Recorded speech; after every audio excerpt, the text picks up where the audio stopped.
आ रहे थे देश के युवाओं पर। कहीं लाठीचार्ज हुआ तो कहीं आंसू गैस के गोले तक छोड़ने पड़े। ये अपने देश के युवा हैं जो अपने देश की शिक्षा व्यवस्था को दुरुस्त करने की मांग कर रहे हैं, जो कि पूरे देश की मांग है। सरकार भी यही चाहती है, विपक्ष भी यही चाहता है, लड़के भी यही चाहते हैं, बच्चे भी यही चाहते हैं, माँ बाप भी यही चाहते हैं। फिर किस बात का विरोध?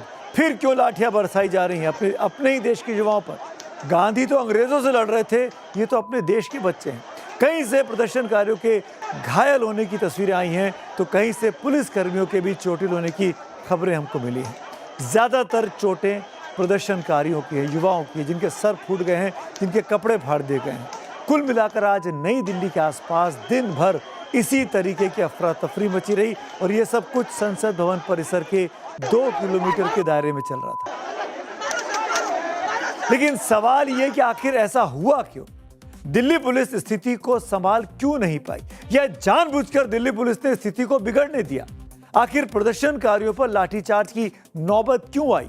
वो दिल्ली पुलिस जो बीते 1 महीने से धैर्य दिखा रही थी, आज क्यों लाठियां बरसा रही थी? किसी का आदेश था क्या? पुलिस को भीड़ पर आंसू गैस के गोले क्यों चलाने पड़े? अपने देश के युवाओं पर आंसू गैस के गोले क्यों? जो प्रदर्शन शांतिपूर्ण तरीके से 1 महीने से चल रहा था, उसको आज क्यों दिखाया गया कि यह उग्र हो गया है? पिछले 1 महीने से जंतर मंतर पर बैठी कॉकरोच जनता पार्टी ने आज चलो संसद का ऐलान किया हुआ था। सीजेपी के समर्थक भारी संख्या में बीती 2 रातों से ही जुटना वहां पर शुरू हो गए थे। इन तस्वीरों को देखिए, आज सुबह की ड्रोन से ली गई तस्वीरें हैं ये। जंतर मंतर से संसद की दूरी 1.5 किलोमीटर के आसपास की होगी। दिल्ली पुलिस ने जंतर मंतर पर भारी बैरिकेडिंग की हुई थी। बड़ी संख्या में दिल्ली पुलिस और आरएएफ के जवान तैनात किए गए थे। बताया गया, कुछ दावे किए गए कि 25 कंपनियां तैनात थी। सीजेपी का मार्च सुबह 9 बजे से शुरू होना था, लेकिन पुलिस की बैरिकेडिंग की वजह से प्रदर्शनकारी आगे नहीं बढ़ पाए। उस वक्त हमारे संवाददाता विद्यानाथ झा वहां से रिपोर्टिंग कर रहे थे। देखिए क्या देखा उन्होंने। बैनर पोस्टर लेकर लोग धर्मेंद्र प्रधान के खिलाफ नारेबाजी करते हुए और हाथ में बैनर पोस्टर लेकर यहाँ पर लोग नजर आ रहे हैं। बड़ी संख्या में अब देखिए धीरे धीरे यहाँ पर फिर से छात्रों का जुटना शुरू हो गया है। बैरिकेड लगाकर इन सभी को रोका जा रहा है और इस्तीफे की मांग लगातार हो रही है। धर्मेंद्र प्रधान जो कि शिक्षा मंत्री हैं, उनके इस्तीफे की मांग हो रही है। लड़के बीते 1 महीने से गांधीगिरी दिखा रहे थे, शांतिपूर्ण तरीके से जंतर मंतर पर बैठे थे, सरकार पर दबाव बना रहे थे कि जवाबदेही तय हो, शिक्षा मंत्री की जवाबदेही तय हो, क्यों बार बार पेपर लीक होता है। लेकिन आज इसी गांधीगिरी को एक तरीके से निशाना बनाया गया पुलिस की लाठियों के जरिए। जो दिल्ली पुलिस कल तक सोनम वांगचुक को जंतर मंतर से उठाकर ले जाने पर कह रही थी कि उसने बड़ा शानदार काम कर दिया, 30 सेकंड में 60 सेकंड में चुपचाप उठाया, उनको लेके चले गए, भगा के ले गए, वो दिल्ली पुलिस आज सवालों के घेरे में थी अपने इन्हीं तस्वीरों की वजह से, जब वो लाठियां बरसा रही थी। जब नई दिल्ली जिले में धारा 163 लगी थी तो प्रदर्शनकारी इतनी बड़ी संख्या में इकट्ठा कैसे हो रहे थे? सब पुलिस की भारी संख्या में तैनाती की गई थी, तो हालात को संभालने में दिल्ली पुलिस कमिश्नर जो कल तक वाहवाही ले रहे थे, नए कमिश्नर, वो आज फेल कैसे हो गए? क्यों पुलिस अधिकारियों की रणनीति संवाद के बजाय सीधे लाठीचार्ज और आंसू गैस पर आकर टिक गई? पुलिस क्या पहले से मन बनाकर बैठी थी कि इन युवाओं पर लाठियां बरसानी है, आंसू गैस के गोले छोड़ने हैं? क्योंकि कल रात को अचानक जंतर मंतर के आसपास से बैरिकेडिंग हटा ली गई थी। वहां जो कैमरे लगाए गए थे सीसीटीवी के, वो भी पुलिस ने हटा लिए थे। क्या दिल्ली पुलिस खुला आमंत्रण दे रही थी कि आप संसद की ओर आगे बढ़ो और हम आप पर हमला करेंगे? क्या ये सब रणनीति का हिस्सा था?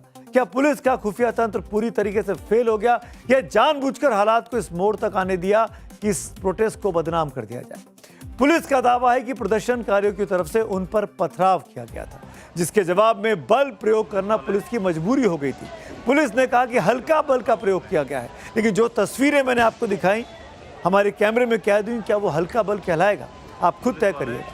हालांकि इस तस्वीर में पुलिस वाले देखिए कैसे खुद पत्थर फेंकते हुए दिखाई देंगे। ये देखिए, पुलिस के हाथ में पत्थर हैं और पुलिस कह रही थी कि युवाओं बच्चों ने उन पर पत्थर चलाए। सवाल है कि जिस तरह नई दिल्ली में पल पर पुलिस का पहरा रहता है, सीसीटीवी लगे रहते हैं, संसद भवन में मॉनसून सत्र की शुरुआत होनी है, खुफिया तंत्र इस इलाके में सबसे ज्यादा मजबूत माना जाता है, वहां पत्थर कहां से आ जाते हैं? ये कोई गांव तो था नहीं, कोई ग्रामीण इलाका तो था नहीं जब कोई कच्चा रास्ता और पत्थर पड़े हो। यहां पत्थर कहां से इकट्ठे हो गए? इस बीच सोशल मीडिया पर एक तस्वीर और वायरल हुई है, इसको आपको ध्यान से देखना चाहिए। ये ट्रक, पत्थरों से भरा एक ट्रक जंतर मंतर के बाहर खड़ा दिखाई दिया। दावा किया गया दिल्ली पुलिस पर हमला करने के लिए ये पत्थर लाए गए थे, ऐसा कहा गया। लेकिन खुद अभिजीत दीपके ने भी ये वीडियो शेयर किया।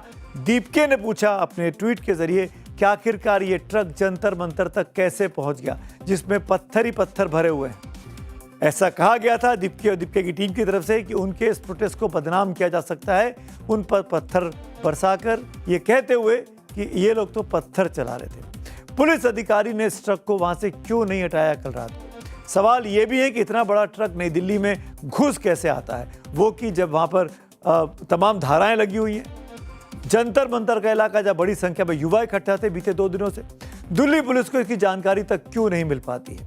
दावा तो यह भी किया गया कि दिल्ली पुलिस ने जंतर मंतर और उसके आसपास लगे टीवी कैमरों को भी हटा लिया था, बंद कर दिया था।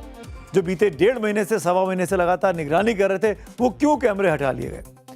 ऐसे में सवाल ये कि आखिर जब कॉकरोच जनता पार्टी ने चलो संसद का इतना बड़ा ऐलान किया था, तो उससे पहले पुलिस ने सीसीटीवी क्यों हटाए? इसका जवाब भी दिल्ली पुलिस को ही देना होगा, क्योंकि दिल्ली पुलिस वाहवाही तो बटोरना चाहती है, लेकिन ये नहीं बताना चाहती कि इस छात्र प्रदर्शन पे लाठियां क्यों बरसाई गईं, आंसू गैस के गोले क्यों चलाए गए। एक तरफ लोग जंतर मंतर की तरफ कूच करने की कोशिश कर रहे थे, दूसरी तरफ जंतर मंतर के मंच से अभिजीत दीपके शांतिपूर्ण मार्च करने का ऐलान कर रहे थे। और ये आज नहीं कर रहे थे, बीते 1 महीने से यही प्रदर्शन करते छात्र, ये युवा बार बार कह रहे थे कि गांधीगिरी दिखानी है, अंबेडकर के रास्ते पे चलना है, शांतिपूर्ण तरीके से प्रदर्शन करना है।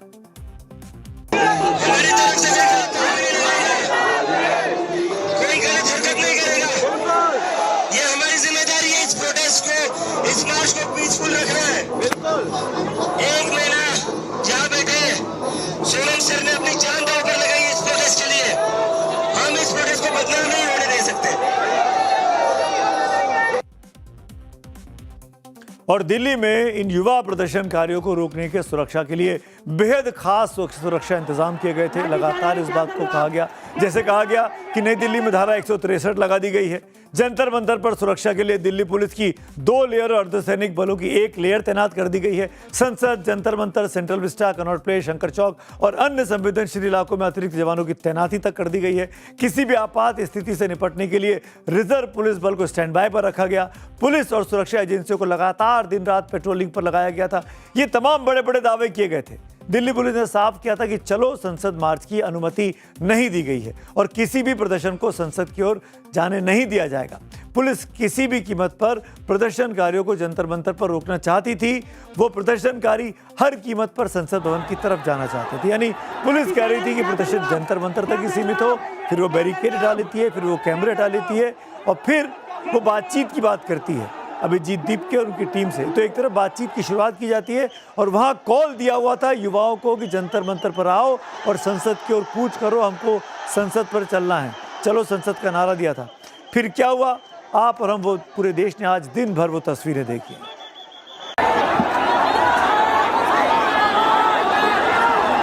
लाठी चला रहे, क्या कर रहे हो आप? क्या कर रहे हो आप? क्या कर रहे हो? दौड़ा दौड़ा के लाठियां बरसाई गई, दौड़ा दौड़ा के। प्रदर्शनकारियों ने जैसे ही संसद मार्ग की तरफ बढ़ना शुरू किया था, सुरक्षा बलों ने छात्रों पर लाठियां बांधनी शुरू कर दी। इससे हालात और बिगड़ गए। सीजेपी ने आरोप लगाया कि पुलिस ने सोनम वांगचुक की पत्नी गीतांजलि जी के साथ भी मारपीट की है, उनके बाल तक खींचे। जब लाठीचार्ज के काम नहीं चला तो प्रदर्शनकारियों की भीड़ को तितर-बितर करने के लिए पुलिस ने आंसू गैस के गोले दागने शुरू कर दिए।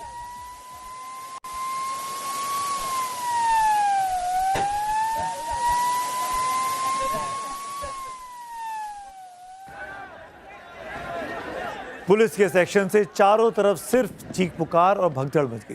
कहा गया लड़के हो या लड़कियां, सबको बगैर सोचे समझे पीटा गया, कपड़े तक फटे हैं लोगों के। लेकिन फिर भी प्रदर्शनकारी पीछे हटने को तैयार नहीं थे। जगह जगह लोग नारेबाजी करने लगे थे। ये लोग एक ही डिमांड कर रहे थे कि जवाबदेही तय हो, सरकार के साथ बातचीत का रास्ता खुले और धर्मेंद्र प्रधान जो कि शिक्षा मंत्री हैं उनका इस्तीफा हो। लेकिन बीते 1 महीने से जब से प्रदर्शन चल रहे थे, कोई बातचीत की पहल सरकार की तरफ से नहीं हुई। इट्स वेरी अनफॉर्चुनेट कि एक अच्छे मुद्दे के ऊपर बात करने के लिए, जो कि यूथ का भविष्य है, एजुकेशन के मुद्दे के बात करने के लिए इस कंट्री में इतना बड़ा प्रोटेस्ट करना पड़ता है, जो कि ये सब अवॉइड किया जा सकता था और ये पहले ही ये बात की जा सकती थी। ये बहुत ही अनफॉर्चुनेट है कि हम इस सिचुएशन पे आ गए इस देश में कि हर एक बात को दबाया जाता है और किसी को भी अपना मुद्दा उठाने के लिए दबाया जाता है और अननेसेसरीली एक ऐसा मुद्दा बनाया जाता है। आज दिल्ली में जो कुछ भी हुआ वो कतई नहीं होना चाहिए था।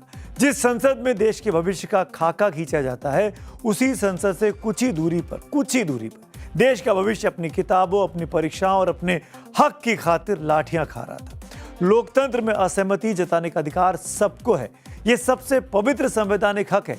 भारतीय जनता पार्टी जब विपक्ष में थी तो खूब प्रदर्शन करती थी। खूब लोगों के भाषण इस वक्त वायरल भी हो रहे हैं, जब अपनी आवाज उठाई जाती थी प्रदर्शन करके, आंदोलन करके। ये अधिकार किसी की मेहरबानी नहीं है, बल्कि बाबा साहेब के संविधान की वो ढाल है जो लोकतंत्र को जिंदा रखती है। कानूनी भाषा में इसे राइट टू प्रोटेस्ट कहा जाता है। और जिस तरह से युवा छात्रों पर पुलिस ने लाठियां बरसाई, उसे कतई जायज नहीं ठहराया जा सकता। प्रदर्शन कर रही छात्राओं को भी नहीं छोड़ा गया। देखिए,